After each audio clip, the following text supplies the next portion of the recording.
Selamat berjumpa di Kontekstual Bible Reading. Pagi ini kita sampai 1 Raja-Raja pasal 11. 1 Raja-Raja 11. Adapun Raja Salomo mencintai banyak perempuan asing. Di samping anak Fir'aun, ia mencintai perempuan-perempuan Moab, Amon, Edom, Sidon, dan Het. Padahal tentang masa-masa itu Tuhan telah berfirman kepada orang Israel, "Janganlah kamu bergaul dengan mereka, dan mereka pun janganlah bergaul dengan kamu. Sebab sesungguhnya mereka akan mencondongkan hatimu kepada ilah-ilah mereka." Hati Salomo telah terpaut kepada mereka dengan cinta. Ia mempunyai 700 istri dari kaum bangsawan dan 300 gundik. Istri-istrinya itu menarik hatinya daripada Tuhan. Sebab pada waktu Salomo sudah tua, istri-istrinya itu mencondongkan hatinya kepada ilah-ilah lain, sehingga ia tidak dengan sepenuh hati berpaut kepada Tuhan Allahnya seperti Daud ayahnya. Demikianlah Salomo mengikuti Asitoret, dewi orang Sidon, dan mengikuti Milkom, dewa kejijikan sembahan orang Amon. Dan Salomo melakukan apa yang jahat di mata Tuhan, dan ia tidak dengan sepenuh hati mengikuti Tuhan seperti Daud ayahnya.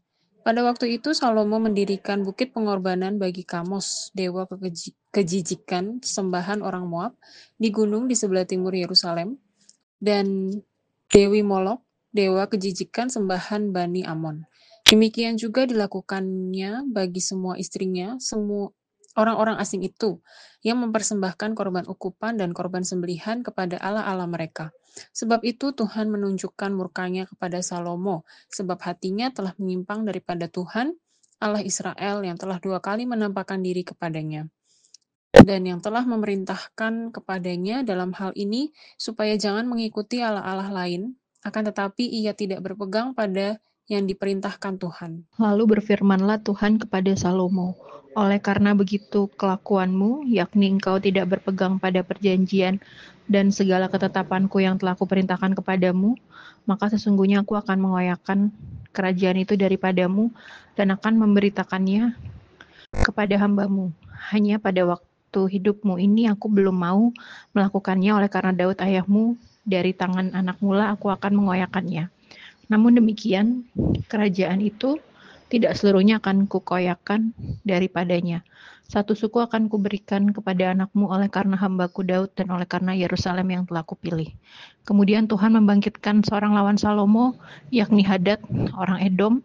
Ia dari keturunan Raja Edom. Sesudah Daud memukul kalah orang Edom, maka Panglima Yoab pergi menguburkan orang-orang yang mati terbunuh, lalu menewaskan semua laki-laki di Edom. 6 bulan lamanya Yoab diam di sana dengan seluruh Israel, sampai dilenyapkannya semua laki-laki di Edom.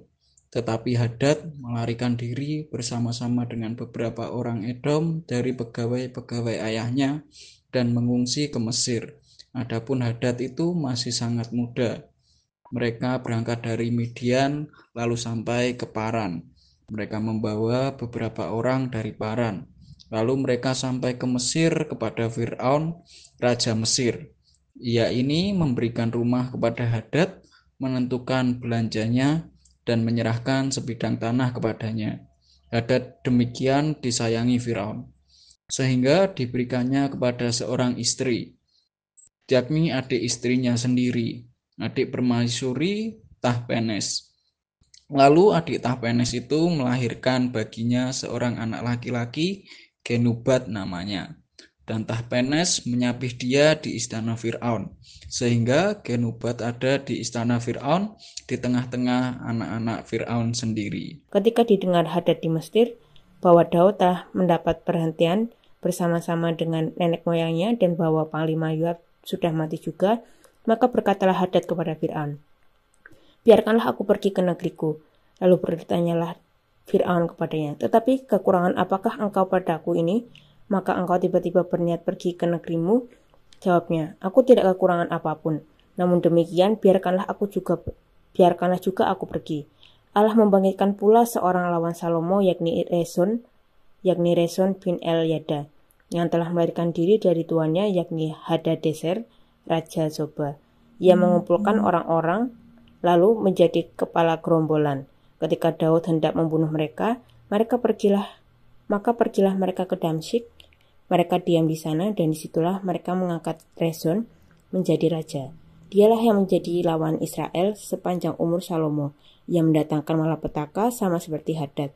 Ia muak akan orang Israel dan menjadi raja atas Aram. Juga Yeroboam bin Nebat, seorang Efraim dari Sereda, seorang pegawai Salomo, nama ibunya Serua, seorang janda, memberontak terhadap raja. Inilah alasannya, mengapa ia memberontak terhadap raja. Salomo mendirikan Milo, dan ia menutup tembusan tembok kota Daud ayahnya. Yeroboam adalah seorang tangkas. Ketika Salomo melihat bahwa orang muda itu seorang yang rajin bekerja, maka ditempatkannya lah ia mengawasi semua pekerja wajib dari keturunan Yusuf. Pada waktu ketika Yeroboam keluar dari Yerusalem, Nabi Ahia, orang Silo itu mendatangi dia di jalan dengan berselubungkan kain baru, dan hanya mereka berdua ada di padang. Ahia memegang kain baru yang di badannya, lalu dikoyakannya menjadi 12 koyakan. Dan ia berkata kepada Yeroboam, "Ambillah bagimu 10 koyakan, sebab beginilah firman Tuhan Allah Israel. Sesungguhnya aku akan mengoyakkan kerajaan itu dari tangan Salomo, dan aku memberikan kepadamu 10 suku. Tetapi 1 suku akan tetap padanya oleh karena hambaku Daud, dan oleh karena Yerusalem, kota yang kupilih itu dari segala suku Israel. Sebab ialah karena ia telah meninggalkan aku dan sujud menyembah kepada Asitoret, dewi orang Sidon, kepada Kamos, ilah orang Moab, dan kepada Milkom, Allah Bani Amon, dan ia tidak hidup menurut jalan yang kutunjukkan lagi, dengan melakukan apa yang benar di mataku, dan dengan tetap mengikuti segala ketetapan dan perintah dan peraturanku, seperti Daud ayahnya, bukan dari tangannya akan kuambil seluruh kerajaan itu. Aku akan membiarkan dia tetap menjadi raja seumur hidupnya, oleh karena hambaku Daud yang telah kupilih dan yang tetap mengikuti segala perintah dan ketetapanku. Tetapi dari tangan anaknya lah aku akan mengambil kerajaan itu dan akan memberikannya kepadamu, yakni 10 suku. Dan kepada anaknya akan kuberikan 1 suku, supaya hambaku Daud selalu mempunyai keturunan di hadapanku di Yerusalem, kota yang kupilih bagiku, supaya namaku tinggal di sana. Maka engkau ini akan kuambil supaya engkau memerintah atas segala yang dikehendaki hatimu dan menjadi raja atas Israel. Dan jika engkau mendengarkan segala yang kuperintahkan kepadamu dan hidup menurut jalan yang kutunjukkan dan melakukan apa yang benar di mataku, dengan tetap mengikuti segala ketetapan dan perintahku seperti yang telah dilakukan oleh hambaku Daud, maka aku akan menyertai engkau dan aku akan membangunkan bagimu 1 keluarga yang teguh seperti yang kubangunkan bagi Daud. Dan aku akan memberikan orang Israel kepadamu, dan untuk itu aku akan merendahkan keturunan Daud, tetapi bukan untuk selamanya. Lalu Salomo berikhtiar membunuh Yerobeam, tetapi Yerobeam bangkit dan melarikan diri ke Mesir, kepada Sisa, raja Mesir, dan di Mesirlah ia tinggal sampai Salomo mati. Selebihnya dari riwayat Salomo dan segala yang dilakukannya dan hikmatnya, bukankah semuanya itu tertulis dalam kitab riwayat Salomo? Lamanya Salomo memerintah di Yerusalem atas seluruh Israel ialah 40 tahun. Kemudian Salomo mendapat perhentian bersama-sama dengan nenek moyangnya, dan ia dikuburkan di kota Daud ayahnya. Maka Rehabeam anaknya menjadi raja menggantikan dia. Narasi 1 Raja-Raja pasal 1 sampai pasal 11 mengisahkan bagaimana Salomo sebagai raja di Israel. Dan pasal 12 sampai akhir, kerajaan yang terpecah menjadi 2 menarasikan tokoh-tokoh raja-raja yang mayoritas memberontak Tuhan. Diawali di 1 Raja-Raja pasal 11 bagaimana Salomo berdosa kepada Tuhan. Salomo kita mengenal bahwa dia di awal ini raja yang dipilih oleh Tuhan. Kakaknya Adonia sudah mengangkat diri raja, tapi Salomo dia yang dipilih Tuhan.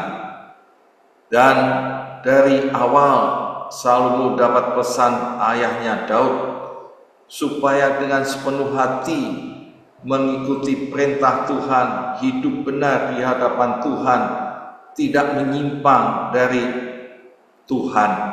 Salomo pada waktu berjumpa dengan Tuhan, dia minta berhikmat untuk memimpin kerajaan di Israel ini, dan doa Salomo ini dikenal oleh Tuhan, permintaan yang sesuai hati Tuhan, sehingga Tuhan memberikan yang lebih dari apa yang didoakan. Kerajaannya damai, musuhnya dikalahkan, diberi kekayaan, berkat Tuhan melimpah, dan terbukti sampai pasal 10 Salomo ini terkenal dengan hikmat dan kekayaan.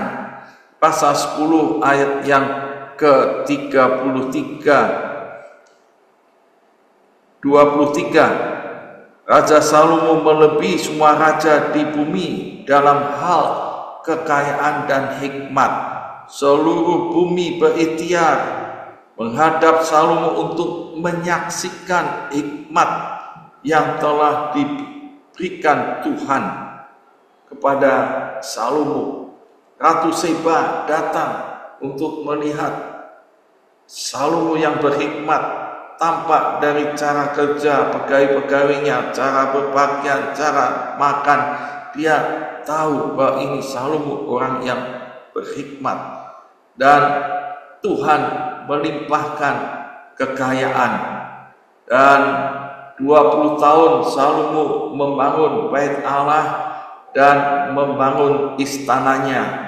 Tapi 20 tahun kemudian kerajaannya penuh dengan damai dan tidak ada musuh-musuhnya, kenyamanan. Dan ini kerajaan Salomo yang kokoh kuat, semuanya memberikan persembahan, sampai kita melihat di pasal 10 ayatnya yang ke-14, adapun emas yang dibawa kepada Salomo dalam 1 tahun ialah seberat 666 kilo.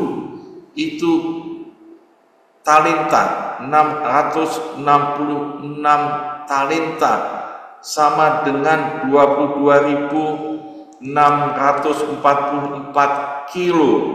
Kalau itu dikurs hari ini, 1 kilo 1 miliar saja, maka sudah jelas 22.264 miliar.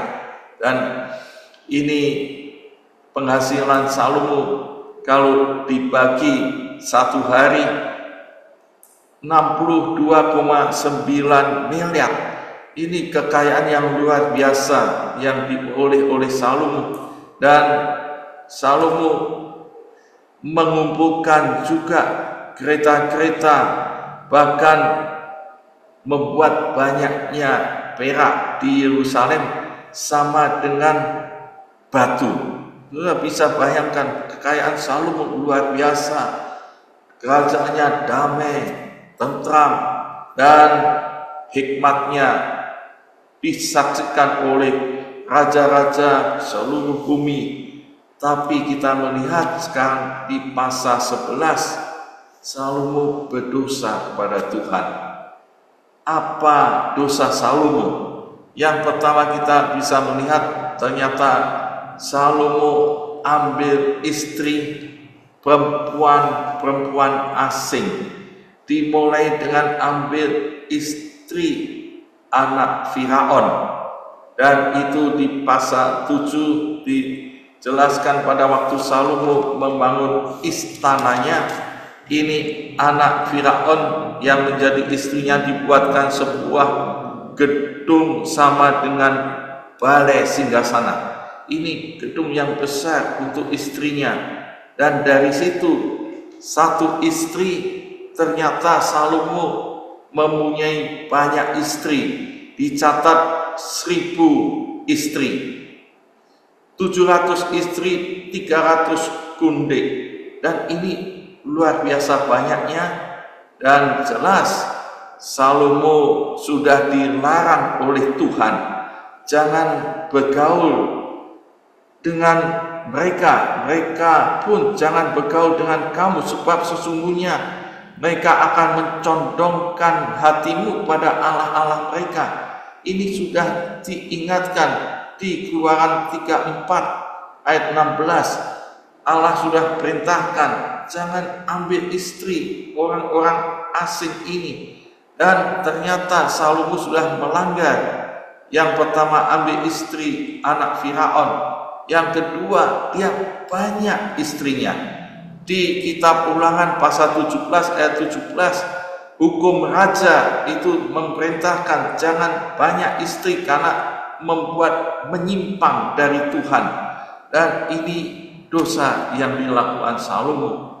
Akhirnya kita bisa melihat bagaimana Salomo karena istri-istrinya menyondongkan hatinya dan tidak sepenuh hati mengikut Tuhan. Akhirnya Salomo membangun bukit pengorbanan bagi Kamos, bukit pengorbanan bagi Molok, dewa kejijikan dari ilah-ilah asing ini.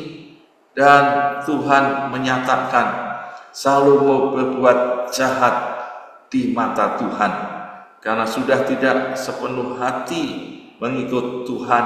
Padahal Tuhan menampakkan diri pada Salomo 2 kali, dan kita bisa mempertanyakan sekarang, mendiskusikan mengapa orang yang berhikmat seperti Salomo sampai berdosa di masa tuanya.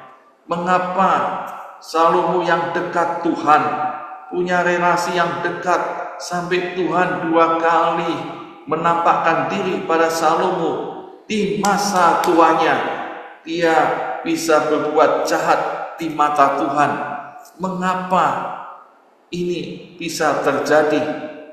Kita bisa menganalisis dan kita bisa melihat ternyata diawali dari dia mengambil istri anak Firaun, diawali ketidaktaatan kecil, ketidaktaatan yang sedikit, ketidaktaatan yang mungkin dianggap sepele, tapi itu mengakibatkan akhirnya mengambil 1000 istri dan istri-istrinya mencondongkan Salomo. Hatinya tidak mengikut Tuhan sepenuhnya, maka Salomo berdosa, berbuat jahat di mata Tuhan, seperti yang Tuhan Yesus ingatkan di Lukas 16 ayat 10, Matius 24. Kita bisa melihat bagaimana ketidaksetiaan dari hal yang kecil akan mengakibatkan ketidaksetiaan hal yang besar. Jika setia dalam hal yang kecil, dia pun akan setia dalam hal yang besar. Kalau dia setia dengan tanggung jawab yang kecil, dia akan diberi tanggung jawab yang besar. Dari sini kita bisa melihat bagaimana Salomo akhirnya di masa tuanya dia berdosa. Nah, kita tahu di ayat 9 sampai 13 akibat dosa Salomo dimurkai Tuhan. Yang kedua, Tuhan mengoyakkan kerajaannya dan diberikan pada hambanya. Hanya suku Yehuda, Benyamin, yang karena Daud Tuhan masih memberikan kerajaannya bagi keturunan Salomo karena Daud. Tapi setelah itu kita bisa melihat bagaimana Tuhan membangkitkan ada Hadad, ini orang Edom yang dipakai Tuhan untuk menjadi lawan Salomo. Ada Rezon bin Eliada, ini pun selalu terus memberontak pada Salomo. Demikian juga Yerobiam, ini orang Efraim yang dipakai Tuhan untuk melawan Salomo. Dan Yerobiam ini ketemu oleh Nabi Ahia dan dia diteguhkan untuk memegang kain baru, yaitu badannya lalu dikoyakkannya menjadi 12 koyakan. Dan ia berkata, ambillah bagimu 10 koyakan itu. Jadi dia akan ambil 10 suku dari kerajaan Salomo karena dikoyakkan Tuhan. Sebab kata Ahlia kepada Yerobeam, karena Salomo telah meninggalkan Tuhan dan sujud menyembah pada Astoret, dewi orang Sidon, kepada Kamos, Allah orang Moab, kepada Milkom, Allah Bani Amon, dan tidak hidup menurut jalan yang ditunjukkan Tuhan kepadanya. Ini dosa Salomo. Akibatnya kerajaannya dikoyakkan menjadi 2. Dan dari sini kita bisa melihat apa yang menjadi akhir riwayat Salomo adalah di ayat 41 sampai 43. Akhirnya setelah memerintah 40 tahun, matilah Salomo. Dan kematian ini kita bisa melihat kisahnya di pasal 11 ini, bahwa Salomo yang berbuat jahat di mata Tuhan, dimurkai Tuhan, kerajaannya dipecahkan, dan kita bisa belajar dari tokoh Salomo ini. Apa bedanya dengan Daud? Kejatuhan Daud karena berzina dengan Batsheba. Dia berzina karena wanita Batsheba. Tapi di pasal 11 Salomo berzina karena ilah-ilah asing ini. Jelas Salomo tidak berzina karena wanita, karena dia memiliki 1000 istri. Jadi dalam hal ini dia lolos, tetapi dia jatuh berzina dengan ilah-ilah lain. Di hadapan Tuhan ada berzina karena seks wanita, atau pria karena seks, tapi juga berzina karena berhala-berhala, ilah-ilah lain, tidak mentuhankan satu-satunya. Dan ini terjadi sama Daud dengan Salomo. Apa yang membedakan antara Daud dengan Salomo? Sama-sama berzina. Di 2 Samuel pasal 11, Daud setelah berdosa, berbuat jahat di mata Tuhan karena membunuh Uria, mengambil istrinya Batsheba menjadi istrinya, dan itu jahat di mata Tuhan. Allah mengirim Nabi Nathan, dan akhirnya di 2 Samuel 12 Daud bertobat dan kembali. Sekalipun di dalam kerajaannya ada pemberontakan Absalom, Daud melarikan diri, dan ada disiplin dari Allah akibat dosanya.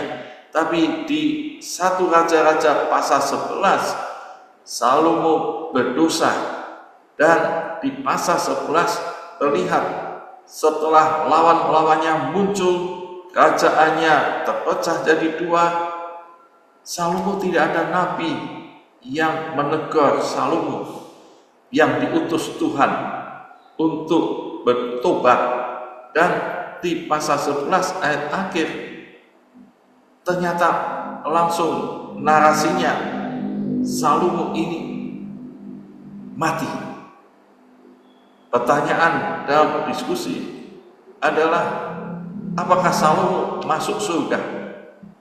Dan ini yang perlu dipertanyakan, kenapa Salomo yang awalnya begitu dekat Tuhan sampai membangun bait Allah selama 7 tahun di Yerusalem, begitu megah dia menghadirkan hadirat Tuhan di bait Allah itu, mempersembahkan korban yang begitu besar, tapi di masa tuanya Salomo membangun bukit pengorbanan bagi Kamos Molok di timur Yerusalem.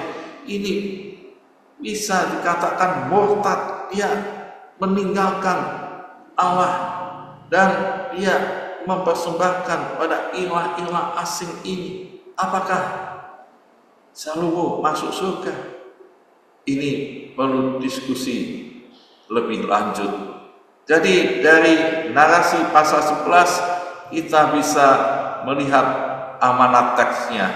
Yang pertama, Allah harus diikuti dan ditaati sepenuh hati sepanjang hidup.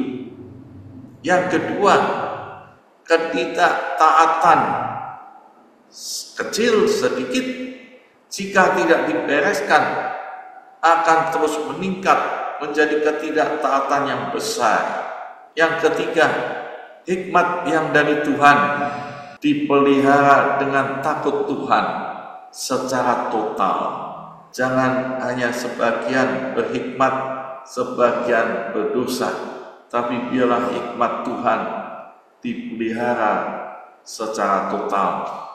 Jadi aplikasinya buat kita masing-masing, apakah saya sudah mengikut Tuhan dengan sepenuh hati sepanjang hidup ini? Yang kedua, jika ada ketidaktaatan, apakah saya sudah membereskan dengan Tuhan?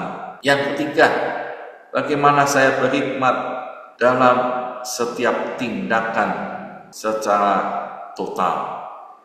Amin. Tuhan Yesus memberkati.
Mengucap syukur buat pagi ini kami terus diingatkan kembali supaya taat pada Tuhan, apa yang diperintahkan supaya melakukan sesuai dengan kehendak Tuhan.